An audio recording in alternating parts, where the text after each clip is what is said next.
मुंबई में आगामी लोकसभा चुनाव की माथापच्ची शुरू हो गई है। 2 दिन तक चलने वाली इंडिया गठबंधन की बैठक से पहले महाराष्ट्र में विपक्षी गठबंधन महाविकास अघाड़ी ने बैठक की तैयारियों के बारे में बताया। दावा किया गया कि जैसे जैसे इंडिया गठबंधन आगे बढ़ेगा, अरुणाचल में घुसा चीन पीछे हटेगा। हमें बहुत खुशी है कि महाराष्ट्र में इंडिया अलायंस की मीटिंग होने जा रही है।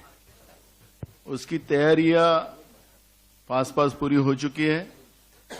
महाराष्ट्र के कल्चर के आधार पर, महाराष्ट्र के संस्कृति के आधार पर आए हुए मेहमानों का उसी तरह सत्कार किया जाएगा और इंडिया अलायंस में बढ़ती शुरू है। बेंगलोर में हम लोग 26 लोग थे, यहां आने के बाद 28 हुए। जैसे हमारे मित्र संजय राउत ने जी कहा कि चाइना अरुणाचल में अपने मैप में चाइना ने दिखा दिया कि अरुणाचल हमारा है। जैसे इंडिया बढ़ेगा वैसा ही चीन पीछे हटेगा। इंडिया गठबंधन की बेंगलुरु बैठक में 26 पार्टियां शामिल हुई थीं, जबकि मुंबई बैठक में 28 पार्टियों के कुल 62 नेता शामिल होंगे। तीसरी बैठक से पहले गठबंधन की ओर से प्रधानमंत्री के चेहरे का मसला गर्मा गया।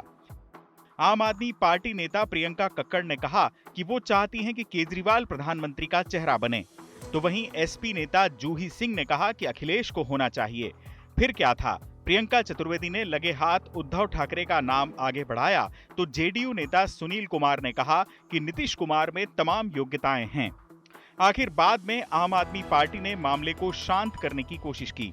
पार्टी नेता बोले कि आम आदमी पार्टी प्रधानमंत्री पद का चेहरा बनने के लिए इंडिया गठबंधन में शामिल नहीं हुई है।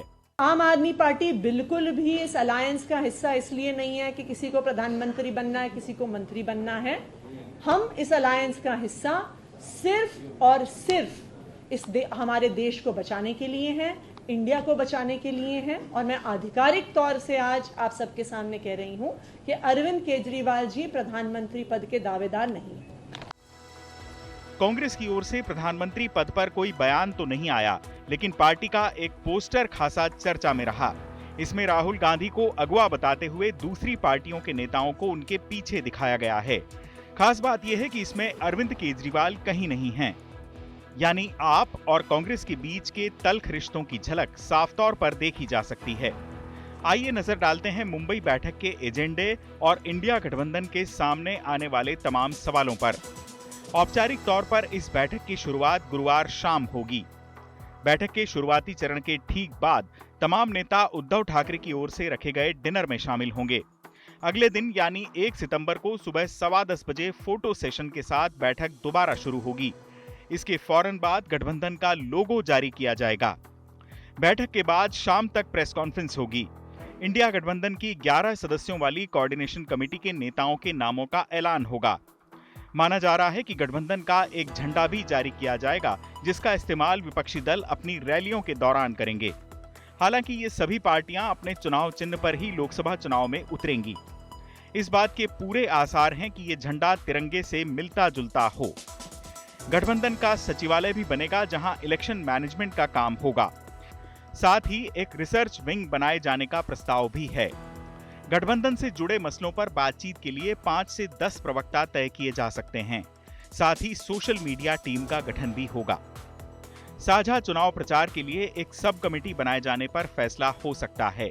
एक ज्वाइंट एक्शन कमेटी बनाए जाने का प्रस्ताव भी है। सबसे बड़ा मुद्दा ये होगा कि इलेक्शन कैसे जीता जाए, कौन सी चीजें हम लोगों के सामने रखनी पड़ेगी, जो हमारा मेन प्लैंक होगा जिसपे हम लोग इलेक्शन लड़ेंगे।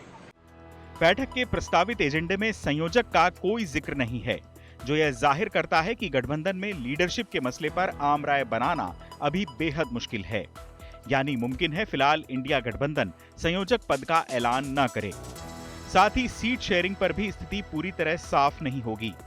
मुंबई बैठक के बाद देश भर में इंडिया गठबंधन की साझा रैलियां भी शुरू हो जाएंगी।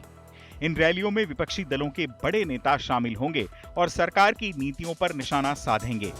हालांकि इनमें प्रधानमंत्री मोदी पर व्यक्तिगत हमले नहीं बोले जाएंगे। इंडिया गठबंधन के सामने चुनौतियों की भरमार है।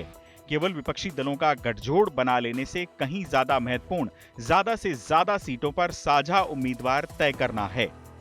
असल चुनौती एक बेहद लोकप्रिय और दमदार प्रधानमंत्री से मुकाबले के लिए किसी चेहरे को पेश करने की है और एक जन आंदोलन खड़ा कर भरोसेमंद विकल्प पेश करने की है। चुनाव आज तक।